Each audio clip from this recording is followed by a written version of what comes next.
Muy bienvenidos a la primera lección de las 5 con las que nos va a obsequiar este año nuestro querido y admirado maestro José Luis Ibáñez. Quiero decirte, José Luis, que me preguntaba el licenciado Alemán por qué quería venir. No va a poder venir a la de hoy, a la sesión de hoy, pero seguramente lo tendremos aquí en la segunda lección, y sobre todo porque sin que nos pusiéramos de acuerdo con el maestro Ibáñez, cuando vi la propuesta que nos hacía para este curso de 5 sesiones, estábamos terminando de editar un libro conmemorativo de los 70 años de creación del Instituto Nacional de Bellas Artes, precisamente al inicio de la administración del presidente Miguel Alemán. Y precisamente varias de las páginas de esta publicación conmemorativa están dedicadas al maestro Salvador Novo, por lo que le decía yo a nuestro querido maestro José Luis Ibáñez que iba a ser muy oportuno que en este 70 aniversario de la creación de Bellas Artes, en donde jugó un papel tan importante que él seguramente lo relatará a lo largo de sus exposiciones, pues precisamente el maestro Novo tuvo una presencia muy destacada y por eso nos da muchísimo gusto. Y voy a decirles que la presencia de ustedes ahora es efectivamente una demostración del amor al arte y a la literatura, porque estamos casi bajo cero, sí, cosa que se nota en la indumentaria que traemos todos. Pero también el hecho de que estén todas y todos ustedes aquí habla de el gran cariño, el gran respeto y el gran interés que todos nosotros tenemos aquí en la Fundación y desde luego ustedes por escuchar estos maravillosos cursos como que nos obsequia el maestro José Luis Ibáñez. Les quiero pedir que nos hagan favor de apagar sus celulares o ponerlos en vibrador para que no distraigamos las explicaciones del maestro. Y sin más, les quiero rogar que le demos un cariñosísimo y caluroso aplauso a José Luis Ibáñez. Muchas gracias. Muchas gracias. Muchas gracias. Yo igualmente quiero expresar que venir aquí cada vez que vengo a empezar un curso es a renovar el aprecio y el afecto que he sentido aquí desde que empecé a dar estos cursos y que me hace desear que la segunda parte de mi año se vaya rápido, pese a temblores y todo lo demás, para poder empezar el nuevo curso. Y entonces, en este nuevo principio, me siento siempre animoso de estar aquí y muy, muy alegre de verlos a ustedes. Y agradezco, como dice Alejandro, el heroísmo de salir de sus casas, pero espero que los textos de Salvador Novo, que voy a ir seleccionando, más bien que ya tengo seleccionados para irlos exponiendo durante los 5 ocasiones en que nos vamos a reunir, como siempre, entonces les lleven tanto a localizar en dónde pueden comprar los libros que actualmente Conaculta tiene editados de una manera que ustedes los pueden pedir, etcétera. Lo iré diciendo también a lo largo del curso como se ofrezca. Y sin embargo, lo que quiero empezar por decirles a ustedes que tuve yo la suerte de estar vivo y coleando, quiero decir, ya muy metido en cuestiones de literatura y de teatro y de la universidad. Y que entonces, cuando Salvador Novo quiso emprender la edición de lo que se llaman los sexenios de su obra, dedicados a la vida en México en el periodo presidencial de Empiezan con el presidente Cárdenas, siguen con el con el general Ávila Camacho, de ahí con el licenciado Alemán, después el general Ruiz Cortines y de ahí en adelante hasta la fecha. Bueno, entonces ya Novo dejó de estar en este mundo en la década de Luis Echeverría y por lo tanto en el sexenio de Luis Echeverría solamente aparecieron algunos textos de él poco antes de que se recluyera en el sanatorio ya para lo que fue su final. Bueno, pero empezando con lo que tengo ya, más que nada para sus oídos, que espero que resulte tan atractivo como es para mí este conjunto de textos de Salvador Novo, que en su tiempo fueron menospreciados por muchos, calificados de superficiales o simplemente de banales. Pero ustedes, ahora que los oirán con la distancia que ha transcurrido, podrán apreciar de manera nueva, fresca y libre, sin apasionamientos de la circunstancia en que estaba vivo el autor, para poder recibir, tanto por cuenta de él y por los compiladores que voy a nombrar, que son ya ahora de innegable confianza de todos nosotros, lo que Novo en su tiempo fue entregando para su goce gradualmente y de la manera más ingeniosa como lo van a comprobar.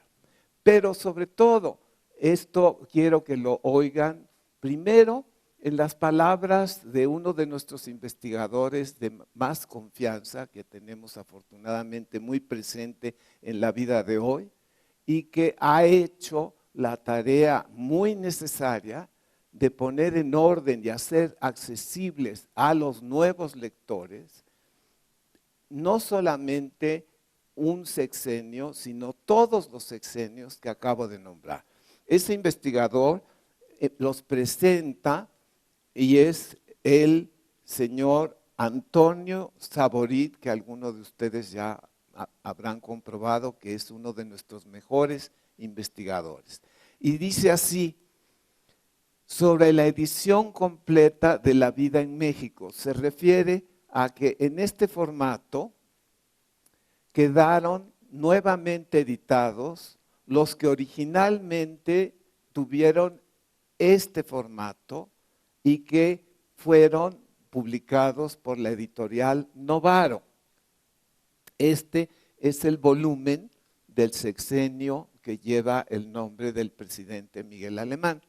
Y varias veces en las lecciones me referiré a este volumen, en donde, a propósito de la fundación del instituto, el propio Salvador Novo incluye en este libro no solamente cómo se fundó el instituto, sino cómo es que él quedó ligado a la fundación del instituto cuando Carlos Chávez, que fue designado por el presidente alemán como el primer director del Instituto Nacional de Bellas Artes, entonces fue a tocarle la puerta de su casa y a decirle: Salvador, vamos a trabajar tú y yo en el instituto. Yo al frente del instituto porque me ha hecho ese honor el licenciado Alemán, y tú porque quiero que seas tú el encargado del departamento de teatro de este instituto. Y entonces justamente es uno de los episodios que aquí voy a leer con las mismas palabras de Salvador Novo, narrado en sus fases, para llegar a lo que ahora esta fundación ha editado de manera admirable y ejemplar, como la memoria de la fundación del instituto. Cuando ustedes tengan ocasión de revisar lo que han hecho los colaboradores de Alejandro y la iniciativa del presidente alemán, es algo verdaderamente inolvidable, admirable y que es necesario atender. porque esto no se había hecho y si tuvo que esperar a este momento y a esta calidad para aparecer, yo creo que valió la pena, ¿sí? O sea que eso les digo nada más para que, como se decía en un tiempo ya hace muy remoto, se den un quemón. Bueno, bueno, entonces voy a las palabras de presentación de Antonio Saborit que dice: a principio de 1937, Salvador Novo empezó a colaborar regularmente en la revista Hoy, editada por Regino Hernández Yergo y José Pajés Yergo, con una sección de crónica política de apariencia impersonal que llevaba el título de, entre comillas, La Semana Pasada. Fiel a sus editores, el cronista pasó con ellos en 1943 al semanario Mañana y emprendió en sus páginas una columna declaradamente personal en la que se mezclaban con felicidad la crítica social y la autocrítica. Esta forma original de memorialismo cotidiano y público recibió primero el nombre de diario y posteriormente el de carta, que conservó hasta la muerte del escritor. Entre 1964 y 1967, José Emilio Pacheco recogió en 3 tomos y prologó para empresas editoriales el periodismo autobiográfico que Novo había prodigado hasta 1952, que es el final del sexenio del presidente alemán. La serie, en homenaje a Madame Calderón de la Barca, fue llamada La vida en México y cada volumen se identificó por el periodo presidencial en el que fue escrito: el de Lázaro Cárdenas, el de Manuel Ávila Camacho y el de Miguel Alemán. Mientras compilaba en 1968 artículos correspondientes al sexenio de Adolfo Ruiz Cortines, Pacheco sugirió que se postergara la edición porque, y vienen las comillas para reproducir las palabras de José Emilio, porque la época, es decir, la década de los 50, está demasiado cerca para ser historia y demasiado lejos para ser actual. Ahí termina la cita de José Emilio. Novo, honesto lector de sí mismo, aceptó la postergación. Más de 20 años han pasado desde su muerte, la de Novo, y el tiempo invalida las reservas. Ahora es posible leer sus memorias periodísticas como el testamento literario de un hombre que sobrevive en su prosa ejemplar a la ciudad y al país que describió. Después de reeditar en esta misma colección los 3 volúmenes iniciales de La vida en México, emprenderemos con este, que está dedicado al sexenio del presidente Ruiz Cortines, la publicación completa, por primera vez en forma de libro, de una obra capital para la literatura mexicana. En virtud de la ingente producción periodística de Novo, que realmente es enorme, en el periodo presidencial de Adolfo Ruiz Cortines, hemos optado por agruparla en 3 tomos. 2 más serán necesarios para dar cabida a los artículos referentes al sexenio de Adolfo López Mateos. otros dos, por último, abarcarán respectivamente el periodo presidencial entero de Gustavo Díaz Ordaz y el sexenio de Luis Echeverría Álvarez hasta diciembre de 1973, fecha en que el autor, pocas semanas antes de su muerte, dejó de escribir.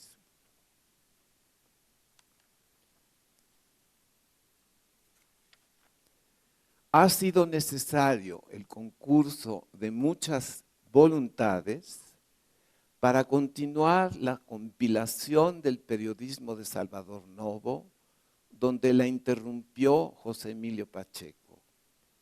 Los prólogos relativos a cada periodo presidencial están a cargo alternadamente de Antonio Saborit y de Sergio González Rodríguez. La investigación hemerográfica y el índice onomástico de cada tomo son obra de Gigani Lomelí. El cuidado de la edición es responsabilidad de la Dirección General de Publicaciones del Consejo Nacional para la Cultura y las Artes. Bueno, ahora todos sabemos que ya es una Secretaría de Cultura y ha cambiado ese rubro, pero ustedes pueden ir a su librería favorita o consultar en la red en qué lugar los están esperando estos volúmenes, y ya saben ustedes que la propia, lo que fue Conaculta y que ahora es la Secretaría de Cultura, tiene a su vez distribución de camiones y tiene repartida por la ciudad una serie de librerías para poner a la venta sus publicaciones. De manera que preguntando, que es como se averigua todo, podrán llegar ustedes a comprar los volúmenes que quieran. En algunos de ellos habrá el reconocimiento y la inclusión de los apellidos de algunos de ustedes y muy justificadamente el apellido Carrillo y desde luego el apellido Alemán. Yo, para poder presumir, entro a estos volúmenes y a sus índices a partir del sexenio de Ruiz Cortines. Y ahí fue cuando entró mi vida en contacto, no digo literario, sino muy humano y para mí muy afortunado a lo largo de todo lo que fue la vida de Novo a partir de esos años hasta el momento que murió. Ya en 1973, Silvia Pinal y yo estábamos compartiendo un viaje en Londres. Ella estaba de vacaciones de una obra que habíamos inaugurado con mucho éxito en el Teatro Insurgentes, que se llamó Mame. Y nos dieron vacaciones juntos y el productor, que se llamaba Robert Lerner, nos llevó juntos a Londres para ver otra obra que quería que hiciera Silvia después del éxito que estaba teniendo con Mame. No fue así finalmente, pero en ese viaje, en una invitación que nos dio el embajador de México en Inglaterra, entonces que era el licenciado Hugo Margain, y yo tenía muy buena amistad con sus hijos y había sido alumno de él cuando en los primeros años en que yo quise iniciar un estudio profesional, torpemente decidí estudiar contabilidad. Grave equivocación, pero de ahí, por una casualidad, como pasa todo lo bueno en la vida, entonces un día fui a visitar la ciudad universitaria para ver dónde estaba la Facultad de Comercio, a donde iba yo a seguir estudiando y casi terminando ya la carrera, cuando descubrí lo que era la Facultad de Filosofía y Letras y ya no llegué nunca allá. Y de ahí, poco a poco, se fue conectando mi vida y por otros contactos con orizabeños que eran amigos de mis padres y que también eran amigos de Novo, entonces pude de pronto tener momentos de atención de él hacia mí Y tuve la suerte de que después, bueno, pues habló así cíclicamente de mí. Y en ese viaje con Silvia y estando en la embajada, preguntamos, ¿dónde podemos conseguir unos mapas que le podamos llevar a Salvador Novo, Silvia y yo, ahora que regresemos a México? No ha estado muy bien y queremos irlo a visitar y entregarle este regalo. Nunca llegó el regalo, porque al llegar nosotros a México se agravó su situación, dejó de recibir visitas y finalmente murió. Murió a una edad que hoy se considera joven, o por lo menos una edad no anciana, empezando los 70 años. Es curioso, es la misma edad que estaba cumpliendo, estaba empezando don Alfonso Reyes cuando murió en 1959. Pero es curioso cómo en otro tiempo considerábamos que esa edad era avanzadísima. No, para los estándares de hoy lo sabemos, y cualquiera que tenga 70 años sabe que no está en un momento desesperado de la vida, sino todo lo contrario, y prácticamente así me alegro mucho de que ahora suceda, porque yo que estoy a punto de cumplir 85, entonces me veo hacia adelante muy estimulado por la cantidad de amigos vivos, activos, que están en la de los 90, como si tuvieran 60 años de antes. Y así quiere decir que hemos ganado eso, pues no lo perdamos de vista, en lugar de estar considerando que ya desde los 60 años, ¡pum! Cierto que no son iguales que los anteriores, pero miran ustedes, de 60 a los 100, que ahora es algo muy ordinario cumplir, entre 60 y 100 son 40 años, que son 4 o 5 décadas, muy deseables de vivir, pues vamos a vivirlas con el gusto, ¿sí? Y a cada quien como pueda. Bueno, basta de edades, y ahora lo que quiero decirles es algo también muy atractivo para poder entrar en la vida y la obra de Salvador Novo a través de lo que quiero presentar en este curso. A principios del siglo XXI, me dijo Carlos Monsiváis, escribí este libro sobre Novo y se llama Lo marginal en el centro. Esta fue la primera edición de ese libro. Hoy hay una segunda, aunque Carlos ya pronto va a cumplir, aunque no lo crean, 10 años de haber muerto. Y antes de morir, entonces publicó la segunda edición corregida y aumentada con nuevo material gráfico que vamos a proyectar aquí a lo largo del curso y una portada singular, un retrato que el pintor Roberto Montenegro hizo de la juventud de Novo, que es notable el retrato y que merece entonces presidir todo lo que Carlos quiso reajustar de esta edición que, miren, tiene una presentación negra, ¿sí? Y un ojo como corresponde al título del libro, Lo marginal en el centro. Y encima de ese título, el nombre Salvador Novo con letras muy grandes. Pero ahora, en la nueva edición, el título Lo marginal en el centro es el subtítulo y no el título principal. Se refiere a lo marginal en el centro, que así es como Carlos Monsiváis reconoce en imagen todo lo que para él caracteriza la vida y la obra de Salvador Novo. Algo que está fuera del centro, pero que sin dejar de ser su carácter extralimitado, lo atendemos en el centro, lo marginal en el centro. Con esto mismo, entonces, voy a leerles la presentación del libro en su segunda edición, y nada más que necesito que me lo devuelva nuestro querido proyeccionista y gran factor muy indispensable en esta fundación.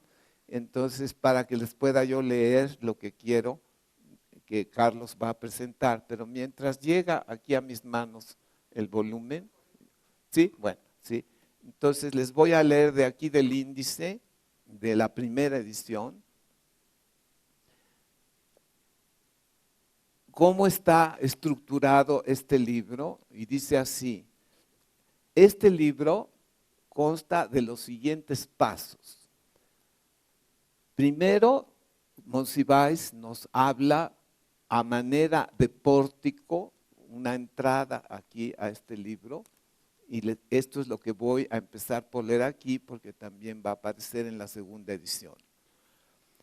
A lo largo de su vida, Salvador Novo, que nació en 1904 y murió en 1974, este es el libro, esta es la portada de Roberto Montenegro, el cuadro, esta es la imagen de Novo siendo muy joven, y aquí está también el texto que voy a leer de la primera edición y luego voy a pasar a la segunda. Dice: a lo largo de su vida, Salvador Novo irrita y fascina por la provocación y deslumbra por el talento, alarma por la conducta y tranquiliza con el ingenio.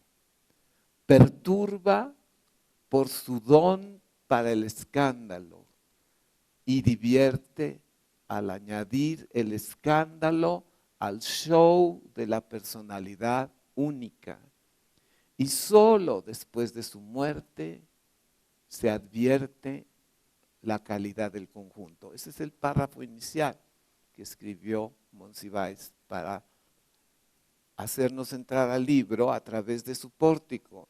En el México que le topa vivir, Novo ciertamente no es ejemplar. Y como ningún otro de sus semejantes, está al tanto de la estrategia de resistencia, de no acentuar rasgos de la conducta inevitable al tiempo de un trabajo incesante. Se le ubicará como un ser meramente ridículo, un fenómeno menospreciable. Por eso subraya la singularidad y alienta las murmuraciones y el morbo. En los albores de la modernidad urbana, Novo va a los extremos y a contrario sensu obtiene el espacio de seguridad indispensable en la época en que los prejuicios morales son el único juicio concebible. Lo que su comportamiento le niega, su destreza lo consigue, y por eso Novo desprende de su orientación sexual prácticas estéticas, y como en muy pocos casos, en el suyo, es perfecta la unidad entre persona y literatura, entre frivolidad y lecciones de abismo, entre operaciones de sobrevivencia anímica y decisión de sacrificar la gran obra con mayúscula para la que se haya especialmente dotado, porque realmente sus dotes eran fuera del ordinario, por el placer de verse a sí mismo, el expulsado, el agredido, en el rol de gran espejo colectivo, no el principal, de ninguna manera el último. Si con la intensidad de José Vasconcelos o la congruencia de Carlos Pellicer, Novo intenta desmedidamente la refinada y sagaz travesía, el intelectual que se propone ser figura popular, el hombre marginal que obtiene el acatamiento de la sociedad que moralmente lo desprecia. Y algo que a mí me consta que provocaba tanta envidia cuando era un lema que uno encontraba en la vida práctica de todos los días de los años 30, 40, todavía hasta los 50, que vivir fuera del presupuesto, en este caso gubernamental oficial, vivir fuera del presupuesto es vivir en el error. Entonces era cierto porque en ese tiempo no había las facilidades con que hoy se imprimen miles de libros, y desde un hombre tan afortunado y al mismo tiempo tan inspirado como a Gabriel García Márquez o Carlos Fuentes o los demás, viven de sus libros y se hacen ricos incluso con sus libros. Entonces, en los años en que se inventó este lema, era literalmente cierto. Ningún escritor vivía de lo que escribía, a menos que estuviera en el gobierno. Bueno, pero Novo, insólitamente como todo lo que hizo, y sobre todo lo que trabajó, él con su pluma ganó todas sus ventajas económicas que llegó a tener en la vida. Fue propietario de varios terrenos, empezando por su casa en Coyoacán. Después, mientras fue cumpliendo el encargo de ser el primer director del departamento de teatro del Instituto Nacional de Bellas Artes y de haber dejado una huella histórica en el teatro mexicano, él, viendo que se iban acercando los 6 años de cualquier sexenio, entonces fue juntando con sus propios escritos lo suficiente para comprar una capillita abandonada ahí en el mismo Coyoacán donde vivía, y de ella fue habilitando el sitio con una elegancia y con un cuidado, porque había tenido tal cariño ya por la actividad teatral que cuidó para el bien del país en general y sobre todo para el sexenio del presidente alemán, y ahora él quería hacerlo en forma más íntima, distinta, y para esta ciudad donde quiso vivir. Y en ese mismo terreno, entonces, ahí después yo les voy a leer, contado por él mismo, cómo es la historia de esta compra. Pero por otra parte, él desde muy pronto con su pluma se compró un coche. Entonces Carlos Pellicer, que lo quería mucho, entonces inmediatamente le compuso un poema que después vamos a leer en las próximas lecciones, en donde exalta en el poema Salvador Novo, el poeta chofer, que manejaba su Fordcito por toda la Ciudad de México y llegaba a trabajar en su Ford. La envidia mayor la vivió hasta más allá de la vida y de la muerte Rodolfo Sigli. Nunca dejó él de envidiarlo, porque él en cambio viajaba en camión y tenía que soportar la tortura de que a la mitad de su viaje me subía yo al camión que él tomaba y tenía que soportar mi conversación, mi saludo, porque en ese tiempo se subía un autobús y ahí pasaban todas las relaciones públicas que ahora cuesta tanto trabajo establecer. Ahí también hay una memoria donde Carlos Fuentes, por su lado, cuenta cómo Ramón Chirao y él se hicieron amiguísimos en un Mariscal Sucre, ¿sí? Y así pues, así era la vida entonces que Novo prosificó de una manera que yo creo que es algo de lo que más gozaremos juntos aquí, que sería una pena que no compartiéramos en el caso de Salvador Novo. Todavía siendo joven, él departamento del Distrito Federal entonces convocaba a unos concursos literarios. Él ganó 2, uno con un texto que se llama Las aves en la poesía castellana y otro más importante y más jugoso que se llamó, él concursó con un texto que se llamó Nueva Grandeza Mexicana. Sobre este habrá una lección muy especial y vamos a ver son los ejemplos de este texto que nada más les voy a dar una probadita de él como una especie de tráiler en esta primera lección. Se le ocurrió esta cosa ingeniosísima. En tiempos del virreinato nuestro, España mandó aquí a un escritor formidable que se llamaba Bernardo de Valbuena y que vino a cronificar cómo era la vida en Nueva España directamente con sus testimonios. Entonces él escribió y publicó un texto que desde entonces es la primera crónica de nuestra vida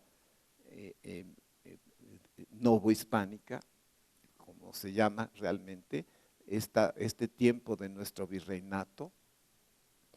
Y cada verso publicado por Bernardo de Valbuena lo transformó en el título de un capítulo de un viaje que él va narrando por toda la Ciudad de México de su tiempo, cuando recibe a un amigo de provincia y lo invita a recorrer toda la ciudad en los camiones de entonces, que eran algo singular. Y en eso consiste el libro. Y se bajan en las esquinas y se meten en el cine X de la colonia Guerrero y van al restaurante fulano de tal y entran en la galería tal y uno va teniendo un recorrido delicioso y maravilloso por toda la Ciudad de México. Y encima de eso va comprobando que un gran prosista de nuestra lengua estaba aquí y que era precisamente Salvador Novo y por eso tuvo esa distinción. Y enseguida está su ingreso, pues, inevitable a la Academia de la Lengua de aquí, de lo cual él mismo se ocupará en decir en estos textos recopilados que tenemos acá y que forman esta distinción de su obra periodística o de estos libros que eran los que dicen con el éxito con que han pasado a la memoria literaria de México, cómo era la literatura de los años 40, cuando empezaron a premiarse estos concursos. Bueno, entonces, si no con la intensidad de José Vasconcelos, que publicó tantos libros y que tuvo tanto éxito, o la congruencia de Carlos Pellicer, que escribió solo poemas, él no escribió prosas. Novo intenta desmedidamente la refinada y sagaz travesía, el intelectual que se propone ser figura popular, el hombre marginal que obtiene el acatamiento de la sociedad que moralmente lo desprecia. En lo internacional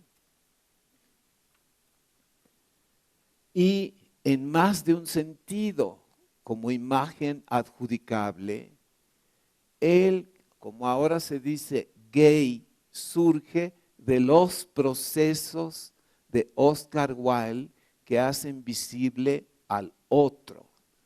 Y en México, con Novo, empieza de modo ostensible la sensibilidad gay. Como Wilde puede decir, comillas, puse mi genio en la vida y mi talento en mis obras. Termina la cita. Lo que no es sino la fe en la dimensión artística de la vida. Como Wilde, en Novo, el personaje se incorpora a la lectura de sus textos. A diferencia de Wilde, la sociedad que lo persigue termina reconociéndolo y por lo mismo ocultando su significado en vida. Lo marginal en el centro.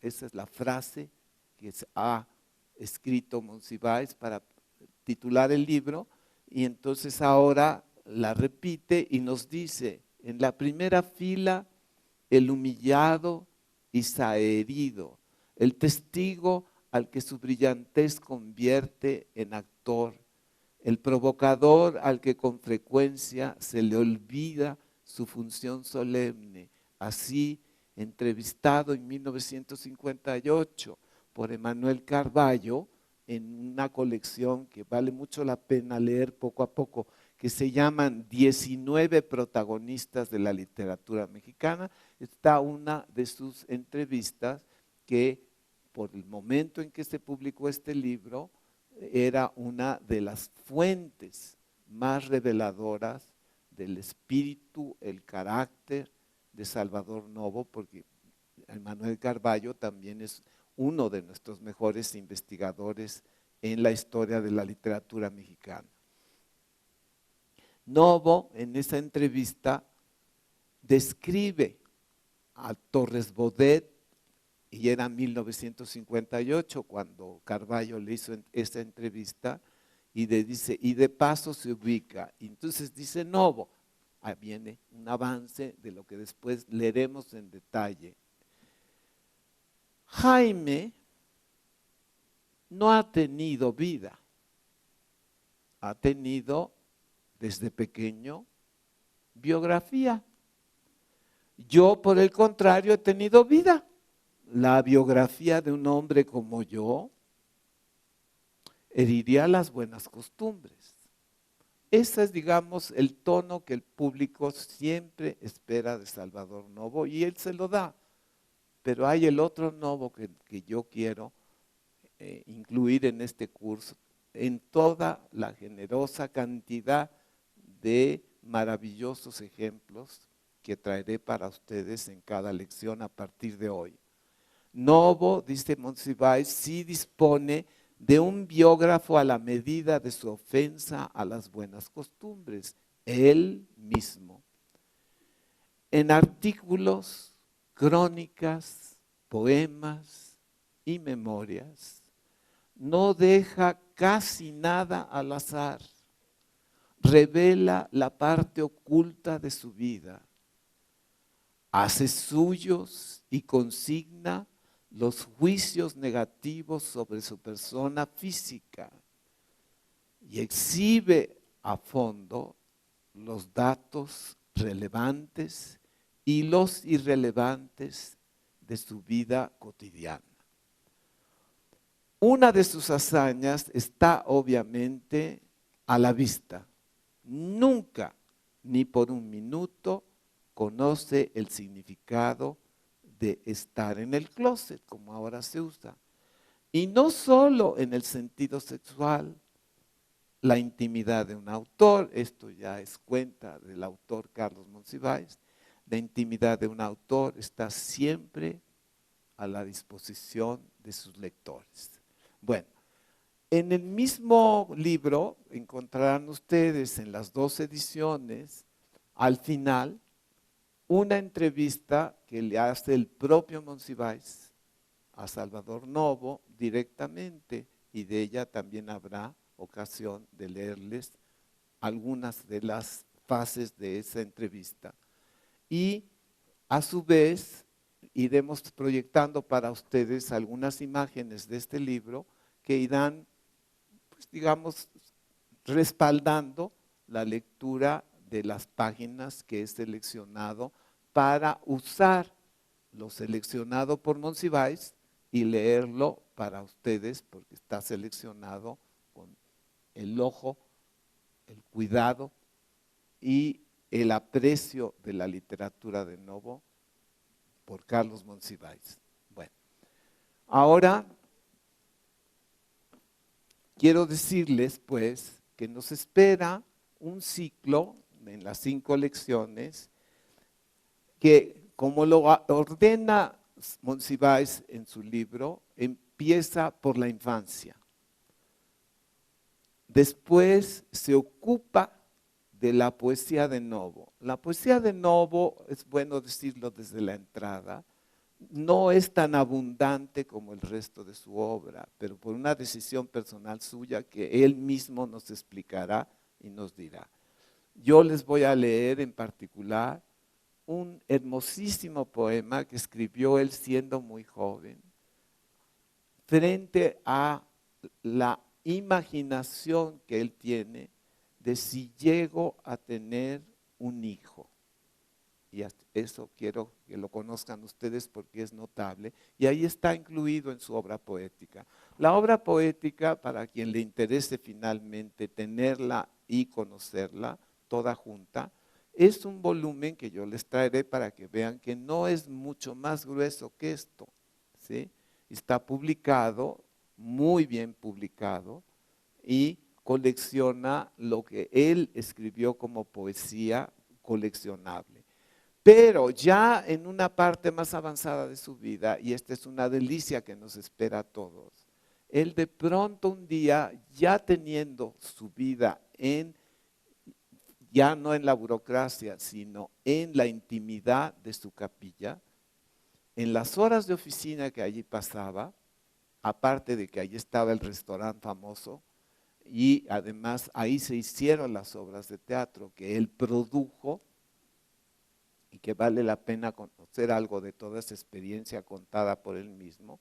Sepan ustedes que allí, ya en el momento en que decaía todo, en aproximadamente el año de 1958-59, una tarde de un sábado, fuimos juntos, como lo acostumbrábamos ir al teatro juntos, Héctor Mendoza, que era amigo y compañero en la facultad, Juan García Ponce, que empezaba a destacar en las letras con el lugar con que ha pasado a la memoria, sus novias con las que después se casaron o no se casaron, y yo, que era el otro, y el primo de Juan García Ponce, que es el hermano de Manuel Barbachano Ponce, Miguel Barbachano Ponce. Bueno, en los momentos en que aparecía en las pantallas de los cines un nuevo noticiero que tuvo un enorme éxito y que le dio a Manuel Barbachano el apoyo para poder atreverse a ser él, que era un hombre bastante audaz y muy emprendedor, muy admirable y envidiable. Entonces, esas películas ejemplares que se llamaron Raíces, Torero y, en fin, todas las que distinguen su filmografía de productor.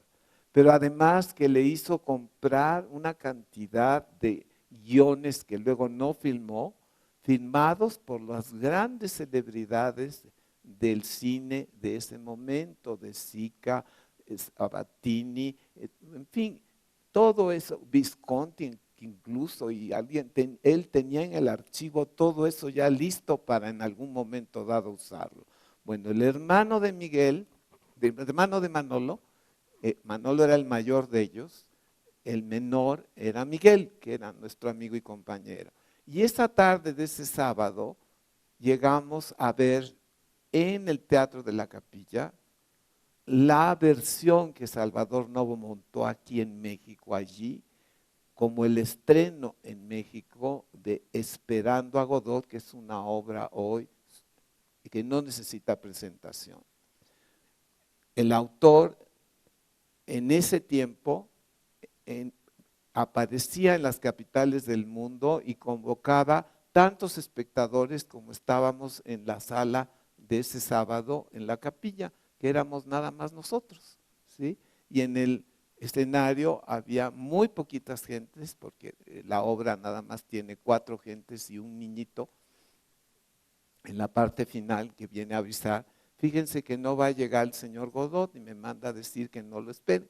Y ahí se acababa la obra. Bueno, entonces, esa obra que ha dejado tan perplejo al mundo como a la vez muy atento a toda la obra de Samuel Beckett, que después ganó el premio Nobel, como merecía, y que ahora tiene el lugar que le corresponde en todas las universidades. Él estudia y él está en los libros, en las listas de libros, como uno de los autores más importantes de todos los últimos siglos de nuestros tiempos. Bueno, así fue como Novo puede distinguirse como un introductor de literatura y de innovaciones que le dan ese sello característico cuando uno quiere investigar no solo lo que escribió, sino todo lo que hizo, que no alcanza a caber en apenas 5 lecciones, pero que sí podemos dejar señalado para que quien quede con ganas de estudiar lo que hizo Salvador Novo, además de lo que escribió, se pueda persuadir de que en el nombre Salvador Novo está esto que Monsiváis nos dice en su libro, lo marginal en el centro, todo lo que está en el margen, él lo pone en el centro de nuestra atención y allí lo seguimos viendo sin que deje de estar en el margen. Eso lo hace un original, alguien que no es como todos los escritores del mundo. Y además su personalidad, su manera de llevar su vida, de todo eso lo vamos a ver en lecciones en que vamos a leer de sus textos, en lo que es la poesía, como decía hace un rato, y esto que les prometo de la crónica, que es el género que él ejerció y llegó a ser el cronista de nuestra ciudad. Y es una verdadera joya de la literatura este texto de Nueva Grandeza Mexicana. Luego, la historia personal de cómo llegó a abrirse la capilla y cuál fue el impedimento principal para que pudiera él hacer de la capilla lo que se propuso al comprarla y habilitarla, que fuera un lugar favorito de la ciudad. Pero apenas había empezado a manejarlo y él lo atendía personalmente todo, el restaurante, la oficina, ahí tenía él su imprenta, ahí publicaba las cosas y ahí ya bien avanzados sus años, se sentaba al llegar a la segunda parte del año y escribía un soneto dedicado al año que seguía. De esa manera hay la colección de los sonetos que escribió. Él los imprimía y tenía una lista. Y los que teníamos la suerte de que nos llegaba en un sobre, todo fabricado por él mismo y por sus propias manos, entonces pudimos leer esos sonetos y les traeré los ejemplos de algunos para que vean qué notables son y qué ingeniosos. Por otra parte, permítanme un comercial, pero no por mí, sino porque es necesario atender a los poetas de nuestra vida mexicana. El Fondo de Cultura estableció una serie de grabaciones formidable que se llama Entre Voces. Y apenas hasta hace 2 o 3 años se ha interrumpido. Todo el tiempo estuvo a cargo de una chelista notable de la familia Frenk. Y Luz María, que así se llama ella, con toda su cultura y las distinciones de su familia, lo que quieran, realmente le dio al clavo de cómo manejar esta serie. Y un día, entonces, se le ocurrió a ella encargar el disco sobre Salvador Novo, antologado, o sea, seleccionado por Carlos Monsiváis y leído por mí. Ese disco, un día me dijo uno de los administradores del fondo, te tengo una buena noticia. Y dije, ¿cuál? en Colombia y en Venezuela ya piratearon tu disco. Bueno, y entonces es cierto, o sea, ha tenido éxito, claro, porque lo merece. Pero además yo en el último momento le dije a Monsiváis y lo aceptó. Le dije, oye, lo que nos falta incluir en ese disco son 2 poemas realmente atrevidos que caractericen a Novo. Entonces hay un soneto que es famosísimo, que no voy a repetir aquí, pero que tiene una rima famosa, ¿sí? Ya después vamos a ver cómo se ofrecen en las circunstancias el poderlo ofrecer a los ojos de ustedes, sino a sus oídos necesariamente, para no profanar la vida en México. Y entonces, por otra parte, yo encontré otro. Ese es realmente tan inolvidable como a la vez atrevido. Y son los 2 últimos sonetos del disco. Y yo me digo a mí mismo, ¿cuántos clientes de ese disco lo que quieren es oír esas 2 obras, esos 2 sonetos audaces? Pero la verdad es que todo el disco vale la pena. Pero también es bueno que sepan que él grabó con su propia voz, como corresponde, lo que Max Aub fundó dentro de la universidad, la serie Voz Viva de México, y que empieza con la voz de don Alfonso Reyes, todavía vivo, leyendo La región más transparente y otros textos de él, y pasa por todos. Y luego ya se ha extendido esa serie por Voz Viva de América, etcétera, de manera que hay muchas publicaciones de sonido y de letra para que ustedes puedan satisfacer sus curiosidades. Pero ahí no figuran los sonetos majaderos que yo seleccioné con Monsiváis. Bueno, pero están al alcance, no están prohibidos. Bueno, eso es respecto de la capilla. Y después vamos a ver, como lo pide aquí Monsiváis, pondremos atención a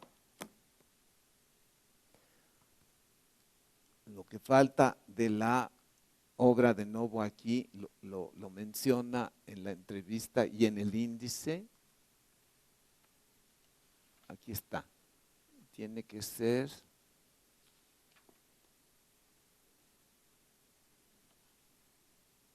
el teatro, por supuesto, que es una experiencia que necesita atención, porque lo que hizo Novo es irrepetible y formidable, y tuvo que interrumpirlo. Pero lo que no acabé de decir de la capilla es lo más cruel.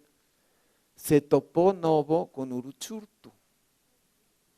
Uruchurtu, los jóvenes o todos los que se sientan jóvenes justificadamente, entonces saben que Uruchurtu fue lo que se llamaba el regente implacable, pero que a la vez puso en orden la ciudad de una manera memorable, pero a base de ser el hombre más intransigente que se puedan imaginar. Y entonces él, una de las cosas que más duramente logró fue el quitar la costumbre de la reventa y fijar un precio único para los espectáculos de teatro, que eran 12 pesos por butaca. Y eso, además, se topó con que el crecimiento de la ciudad de pronto determinó la necesidad de que en edificios como el Cine Alameda de ese tiempo, cuando se construyó en los años 30, no había tantos coches en la Ciudad de México como para tener un estacionamiento adjunto, pero para los años ya en que esto se fue haciendo necesario, Uruchurtu le exigió a los Azcárraga por su lado y a todos los que tenían esos edificios en funcionamiento muy distinguido como era, tienen que ponerle un estacionamiento. Los Azcárraga le dijeron, señor, si vamos a tener que construir un estacionamiento para un local que tiene 3,000 o 4,000 localidades disponibles, ¿cuántos coches tiene que almacenar el estacionamiento? Entonces, usted mismo tiene que dar alguna flexibilidad a su disposición. De ninguna manera tiene que ser determinado por el número de asientos.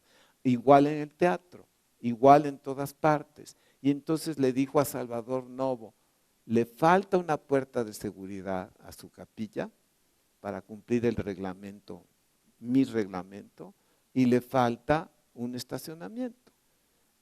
Novo pensó que podía persuadirlo inútilmente, y cuando se dio cuenta de que Uruchurtu no iba a ceder como sucedió, tuvo que cerrar el teatro, mantuvo la capilla abierta, pero ya con una vida distinta de la que él había planeado, y a pesar de todo logró dejar abierto el restaurante porque funcionaba de una manera muy discreta, en donde solamente entraban pues un número de mesas proporcionado al tamaño del sitio. Bueno, de todo eso, él mismo contará cómo le fue con Uruchurtu y cuáles fueron los impedimentos y cuáles fueron las esperanzas rotas que tuvo allí.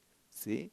Bueno, entonces ahora nada más quiero checar cuánto tiempo me ha llevado esta introducción para ver cuánto más conviene tener, porque desde luego siempre traigo más material del que cabe en la lección.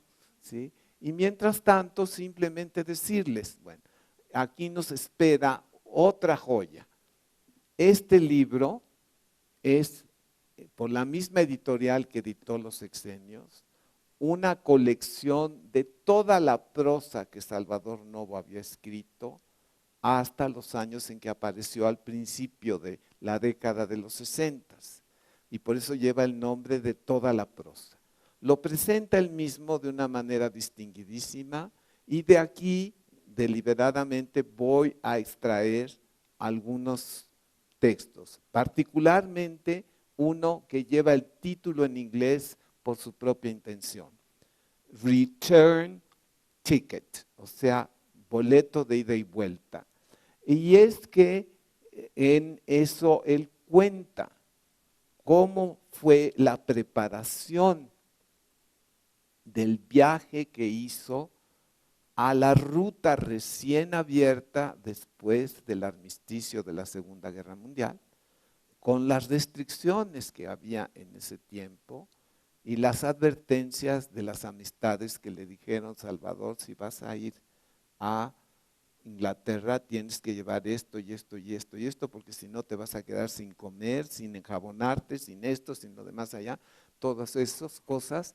Y luego lo que vio allá, lo que hizo y el regreso, porque él iba en ese viaje a cumplir un encargo del licenciado alemán, que después cumplió, porque él todo lo sabía cumplir y con rapidez.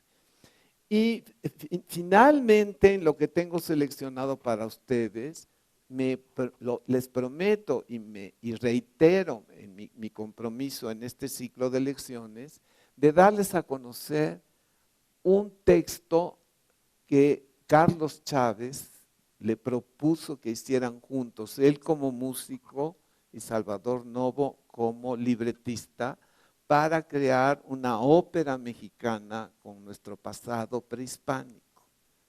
Y decidieron hacerla sobre el mito de Tezcatlipoca, hermano de Quetzalcóatl, y el episodio en el cual lo emborracha y le pone un espejo.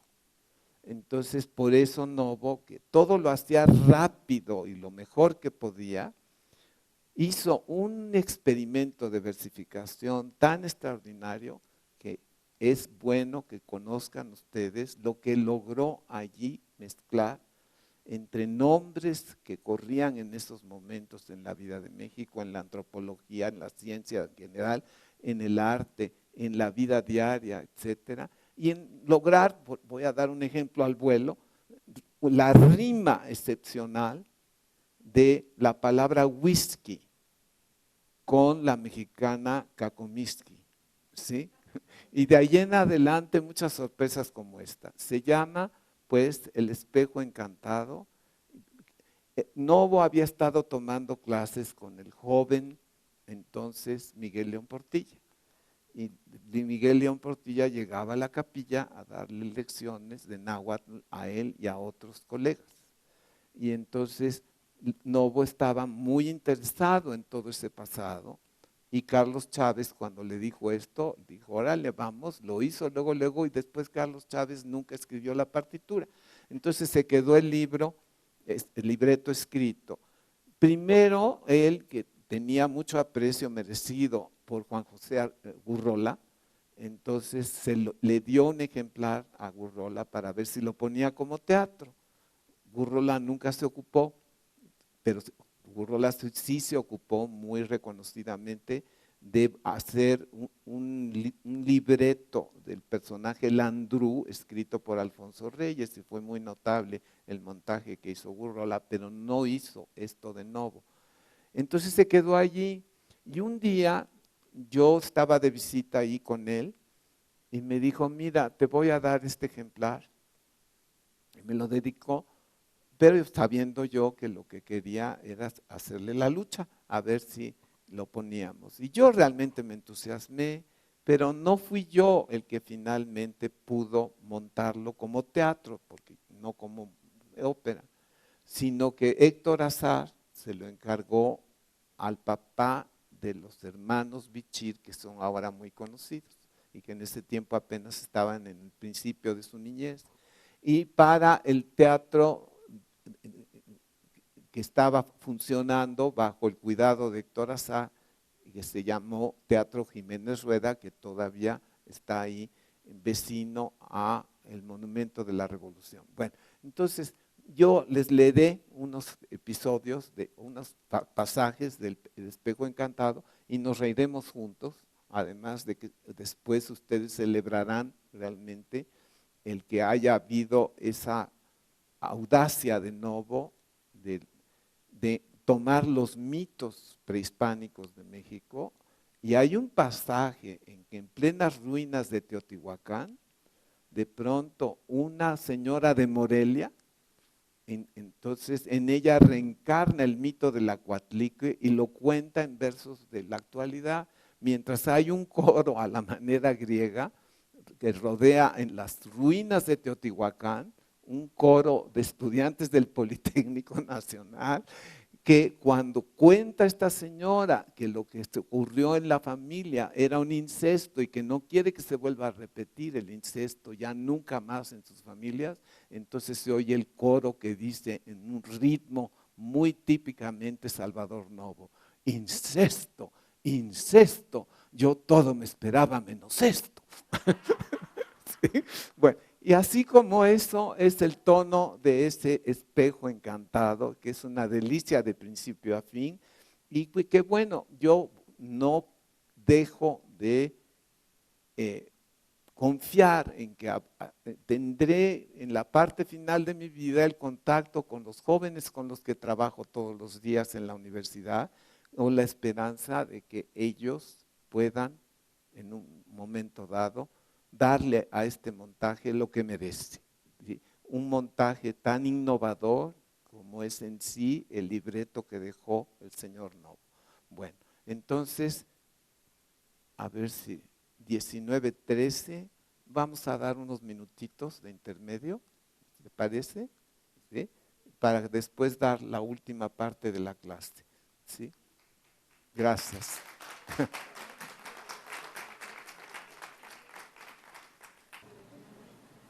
Return Ticket está dedicado a la memoria del doctor J.M. Puig Casorán. Y tiene un epígrafe en francés, Était roche d'air pur, et toi, ardent, ruche, o mer, del mar. Ahí se interrumpe el epígrafe y el autor es Paul Valéry. Después ya tendrán ocasión ustedes de checarlo en sus propias ediciones. Y dice así, para empezar, y quiero dejar esto empezado porque es un texto bastante largo como para una sola lectura en una sola lección. Tengo 23 años y no conozco el mar. He pasado toda mi vida en 3 o 4 ciudades sin importancia, llevado y traído por mis padres hasta que él, a quien no vi morir, me dejó aquí en México, donde yo debía estudiar para médico. Hay después en mi existencia la nada interesante laguna del esfuerzo propio, tímido, inseguro. Aquellos versos de los 11 años me llevaron a la tipografía, de que vine a vivir, y a la literatura que enseño en escuelas y colecciono en grandes estantes. Confieso que tengo más libros que tiempo que dedicar a su lectura, por rápidamente que lea. Y de veras leía excepcionalmente rápido. Pero ¿acaso algún día, y además, qué otra cosa podría ser? Y decía con su humor y su labia, decía, yo leo muy rápido, pero lo único que pido es que los libros que yo leo estén escritos en español. Porque, oiga, es muy frecuente que le den a uno a leer un libro de alguien que todavía no ha aprendido a hablar y escribir en español. Y eso realmente yo se lo oí no solamente a él, sino muy seguido a Elena Garro, que decía que Carpentier y muchos de los grandes ejemplos de nuestra lengua en Hispanoamérica no sabían escribir en español. ¿Sí? Y Octavio Paz a cada rato lo reclama de otros colegas y gentes. Y cuando uno compara las calidades de ellos con esto también, se da uno cuenta de qué es lo que quieren expresar, porque realmente es una gran responsabilidad, porque la prosa y la poesía en nuestra lengua alcanzó en el siglo XVII una altura que no se ha vuelto a dar en el mundo. Y en los momentos en que se estaba hundiendo la España imperial, fue cuando la lengua, sin embargo, llegó a lo más alto. Entonces, evidentemente, nosotros que éramos dependencia de esa España imperial, absorbimos de allí lo que en nuestros grandes escritores está. Así que cuando ellos dicen, lo que me dieron los clásicos de mi lengua, él y otros, cualquier otro de nuestros grandes escritores, entonces dice esto, que es la virtud esencial que le pide Salvador Novo a quien le daba un libro a leer, que esté escrito realmente en español. Cuando uno lee el español de él, pues se da cuenta de lo que está pidiendo, porque es cierto, cuando un libro no está escrito suficientemente bien en español, cuesta mucho trabajo leerlo, pero mucha dificultad. Y entonces él era de una velocidad asombrosa para leer. Él mismo deja el testimonio diciendo cuántas páginas por hora devora. Bueno, entonces continuó con Return Ticket. Return Ticket es un libro que yo identifiqué por un error al referirme al viaje que hizo de México a Inglaterra poco después del armisticio de la Segunda Guerra Mundial. Ese se llama Continente Vacío, en donde cuenta todas estas cosas, o sea, del regreso, lo que cuenta él, que quedó en forma de literatura de esa experiencia en ese continente que fue a visitar. Bueno, entonces, lo dejo aquí pendiente para que los libros pongan cada error mío en su lugar y Continúo por esta lectura. Dice, los ejemplares numerados, las ediciones agotadas, las encuadernaciones costosas, son para mí un angustioso placer, más duradero que los juegos de azar, a los que no sé por qué les comparo, más egoísta, más perfecto. Ya sé que se trata de una derivación, de una sublimación, pero no me hacen cambiar las razones, como la botánica modifica los bosques. En las crisis de mi coleccionismo, con qué placer he localizado las erratas de un librote orgulloso, cómo los he llenado de notas relacionándolos con marcas minuciosas, hiriendo sus cuerpos con tiritas de papel, tomando apuntes, citando por tomo, página y línea de memoria.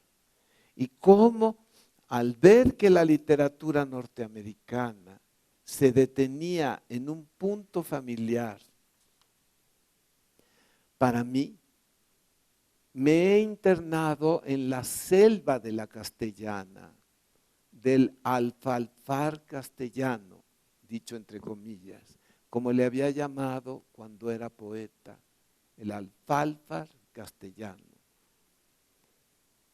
Me repugnaba mucho el francés.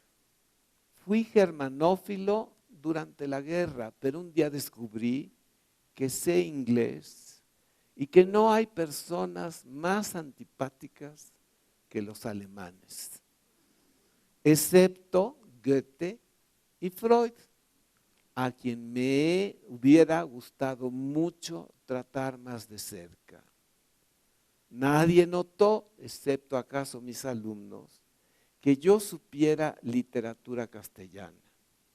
Mis lecturas inglesas me dieron en cambio una rápida reputación local de escritor moderno con influencia y conocimiento de las letras norteamericanas que en México se creían detenidas para siempre en Walt Whitman, en Longfellow o Edgar Allan Poe. Se me tomó por un snob, tan solo porque, dada mi estatura, que era muy alto él, me quedan mejor los comunes y corrientes trajes hechos, y se dio por seguro que hubiera yo estado en los Estados Unidos en vista de que tengo facilidad para las lenguas y encontraba sencillo conversar con los turistas de la escuela de verano en que daba una clase. Ahora me mandan fuera de esta ciudad de la que no esperé salir nunca y en donde me esperan algunas cosas terminadas y muchas pendientes. Siento un vago disgusto al abandonar mis pequeñas costumbres, la diaria y familiar comunión de su beso, mis clases, los libros que ya no deben tardar y que necesito absolutamente. Ya no me tienta la aventura. Si yo hubiera tenido fuerzas a tiempo, pero ahora ya gordo, con anteojos, con poco pelo, y aquí una promesa más.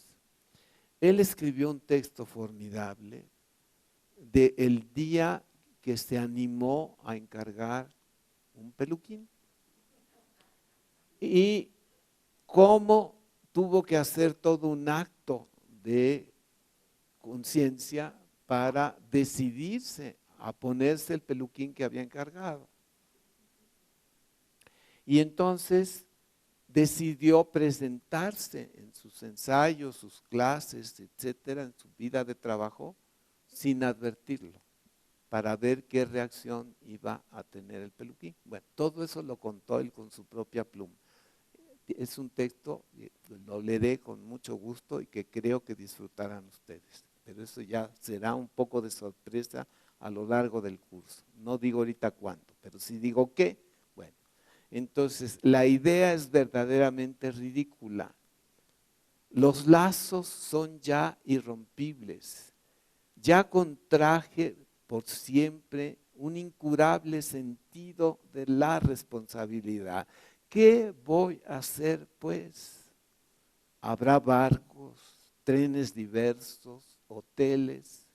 ¿En cuántas camas extrañas dormiré? Las gentes a quienes salude y vaya conociendo no tendrán interés en la lengua ni en la literatura castellana, y tampoco será un descanso porque no dejaré de pensar todos los días en México y en cada una de las cosas que dejo aquí en otras manos. Voy a Hawái. Me ha parecido conveniente para anticiparme a la sorpresa de esas islas remotas, leer la descripción de Blasco Ibáñez en su viaje alrededor del mundo, pero me fastidia enseguida y prefiero fumar y hojear el diario que he traído conmigo para escribir en él lo que suceda durante el viaje. Quizá de esto pueda hacerse un libro, mi primer libro. Es bochornoso no haber escrito sino los ensayos breves, periodísticos, desordenados, y no ser autor sino de unas cuantas colecciones de cosas ajenas que hice por dinero, sin gusto ni provecho para nadie.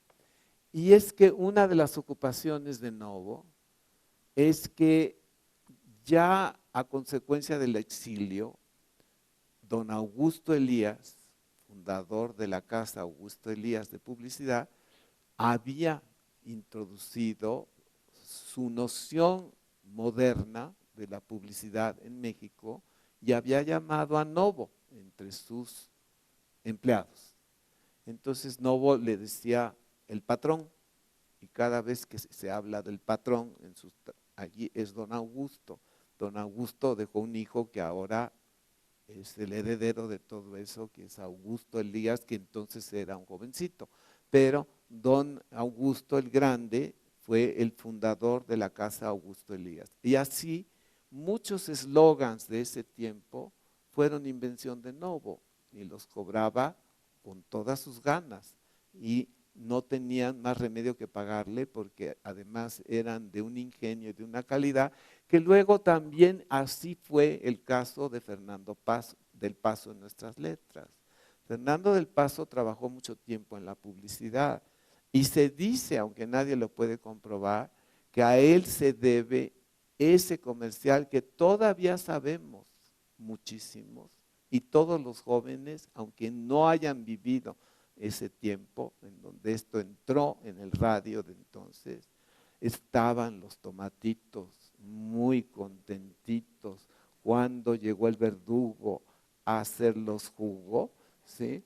Bueno, todo eso en los tomates del fuerte, bueno, todo eso dicen que fue Fernando, ojalá, porque desde luego tiene el talento y la capacidad para haberlo hecho él. Y todo esto fue Novo el que se atrevió a romper esa barrera para darle atención a lo nuevo, que era la difusión mediante el radio, o la radio, como prefieran decirle. Y entonces él nunca se detuvo ante la posibilidad de un nuevo medio.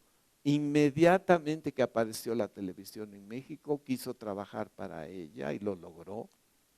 Y igual para cualquier otro medio de publicación, los diarios, etcétera, y en todo fue innovador, ¿sí? En su tiempo. Y desde luego que a eso que se le encargaba comercialmente a Novo no tenía declarado quién lo escribía.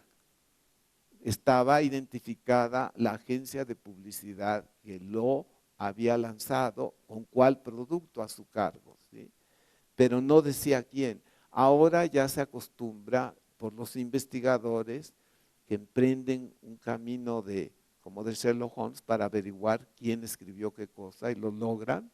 Y si no, les dicen, bueno, apócrifamente les notifico que Fernando del Paso es el autor de los tomatitos y no hubo tal cosa, etcétera, etcétera. Ya veremos después cuáles están debidamente identificados.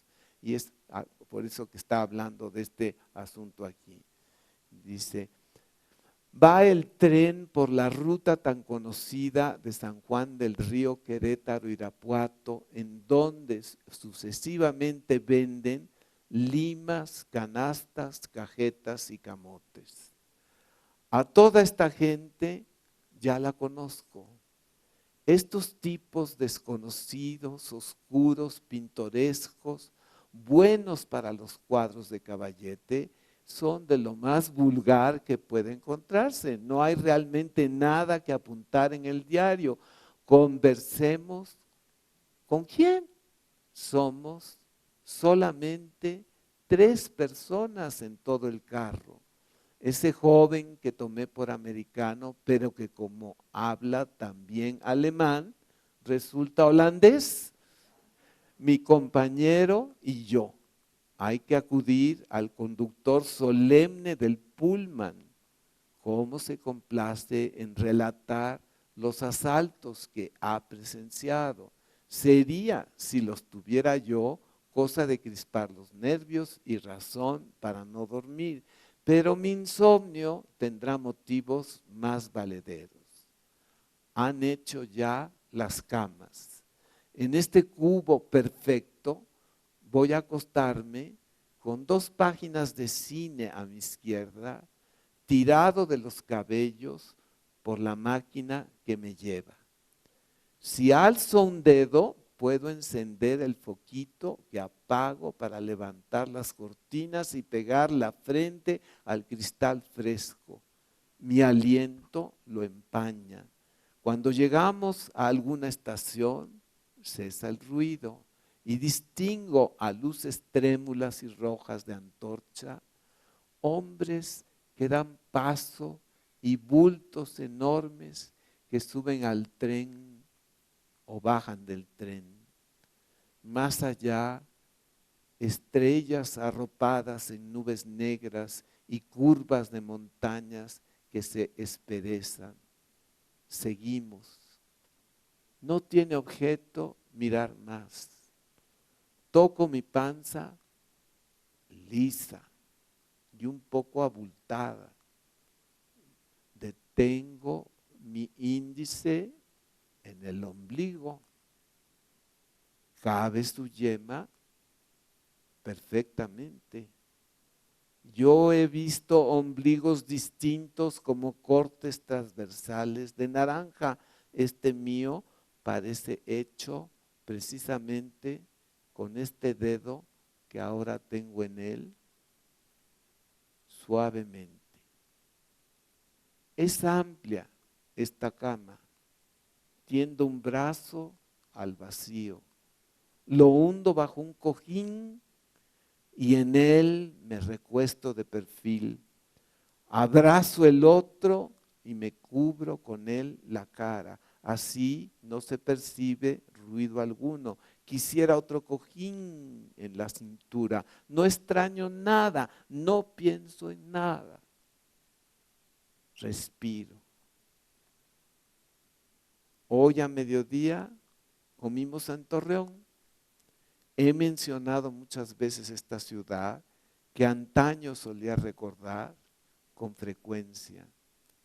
En ella está suspensa una buena parte de mi niñez, la primera conciencia del hogar, los primeros odios y también las liberaciones iniciales, los recuerdos de Pancho Villa y sus asesinatos, la horrible zozobra de los sitios, los combates y las matanzas. Y es que cuando él era muy niño, vivía en el norte y los villistas trataron muy mal a su familia, particularmente a su tío y mal a su padre. Entonces, cuando más adelante le hablaban de la revolución a Novo, Novo no apoyaba la revolución de corazón. Después aprendió a atender la historia de la revolución, que no es lo mismo. Pero el momento de la revolución, y es una de las advertencias de Carlos Monsiváis, no esperemos sobre la revolución unas memorias como las de Nelly Campobello. Para quienes nunca le hayan prestado atención al apellido Campobello, eran unas hermanas bailarinas muy notables del México de los 30. Una de ellas, Nelly, sin embargo, practicaba la narrativa sin ánimo de volverla de conocimiento público, pero las obras tienen una extraña fuerza propia, una energía que las saca de sus escondites, y llegó un momento en que la literatura mexicana le dio un lugar a Nelly Campobello que cada día es de mayor aprecio y que en las escuelas de literatura, en los seminarios y demás, Nelly Campobello ya tiene un lugar muy, muy grande. Por ejemplo, entre nosotros, la escritora Margot Glantz la ha estudiado en su totalidad toda la obra, y no es la única escritora distinguida y profesora de literatura notable que se ha ocupado de todo lo que escribió Nelly Campobello.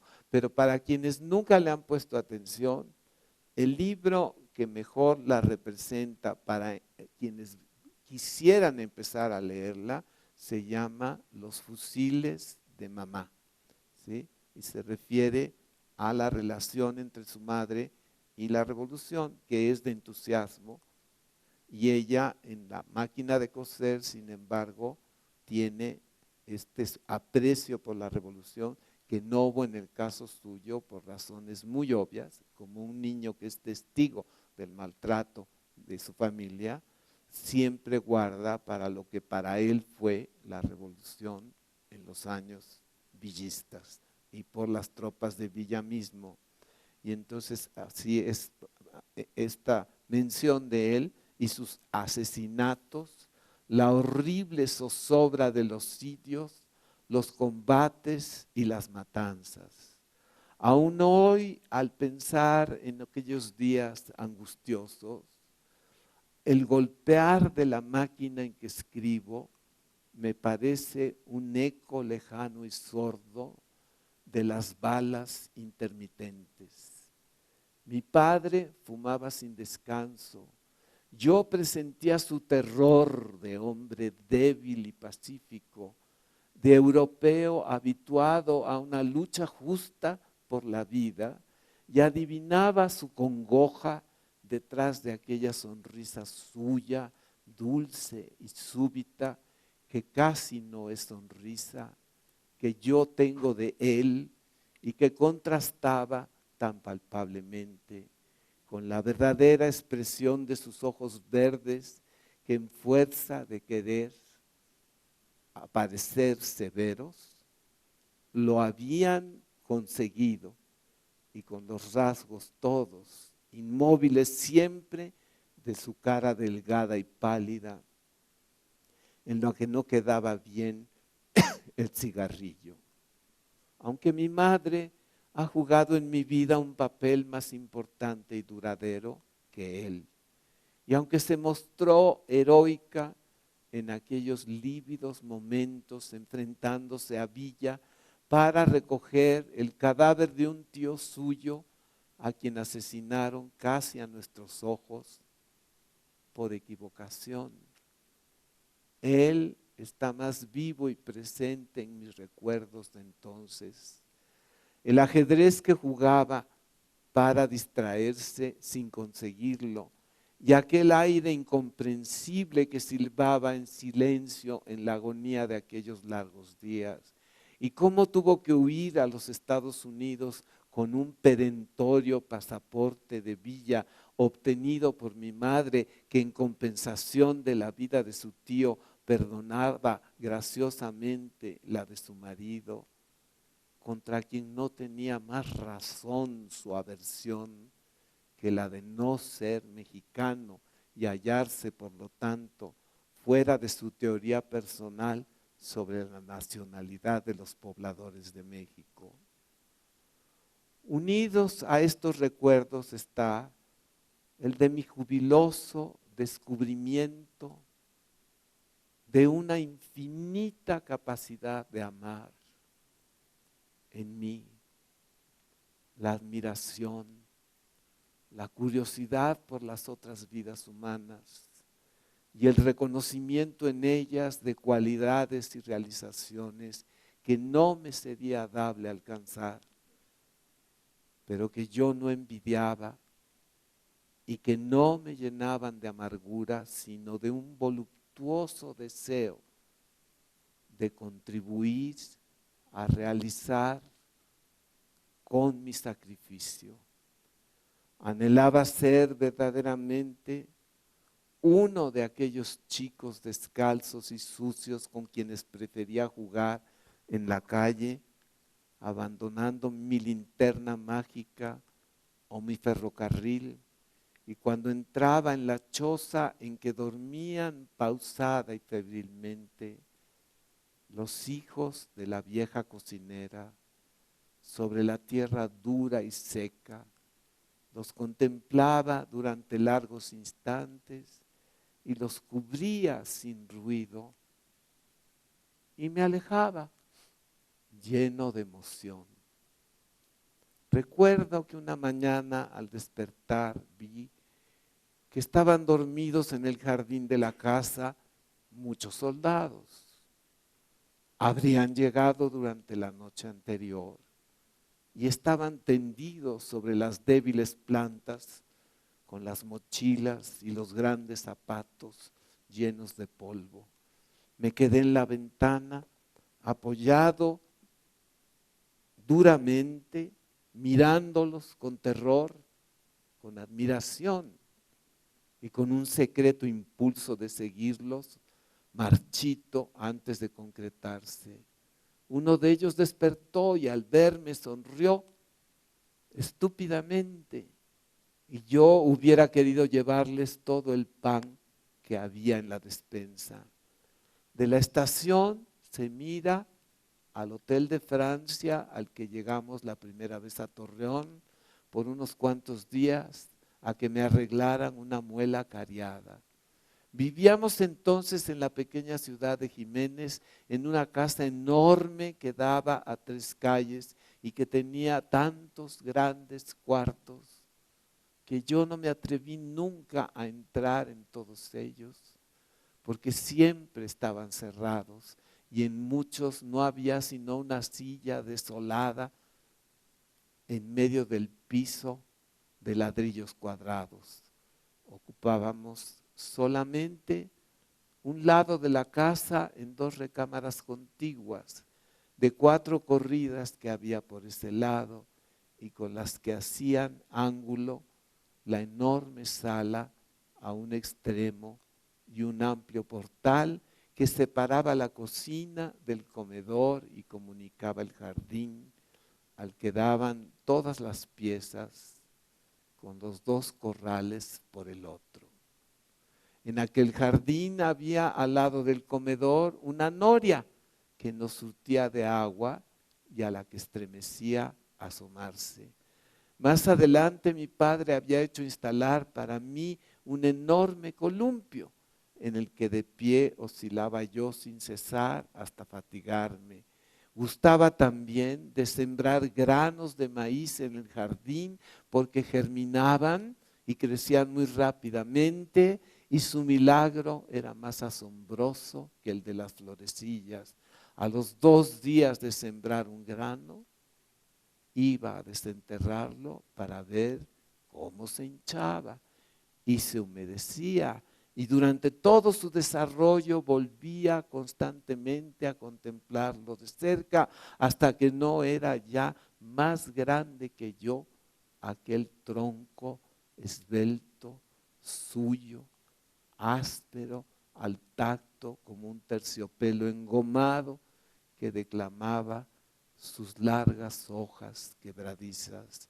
Y cuando miraba en su punta el penacho de la espiga fofa, me alegraba mucho porque ya pronto empezaría a hincharse su tronco y después le vería yo arrullar sus mazorcas exactamente como una nodriza que envuelve bien a un niño y colgarían de él aquellos blandos cabellos que podían triturarse entre los dedos y que dejaban en mis manos un olor penetrante.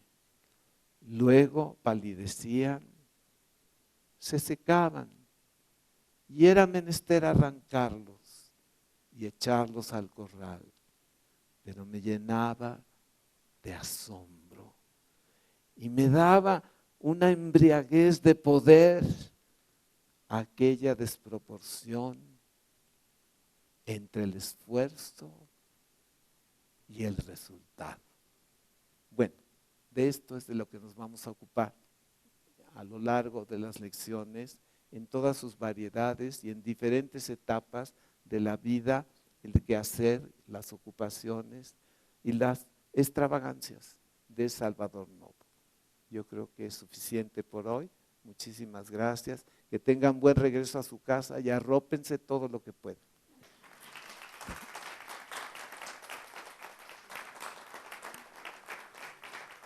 Nos veremos en febrero.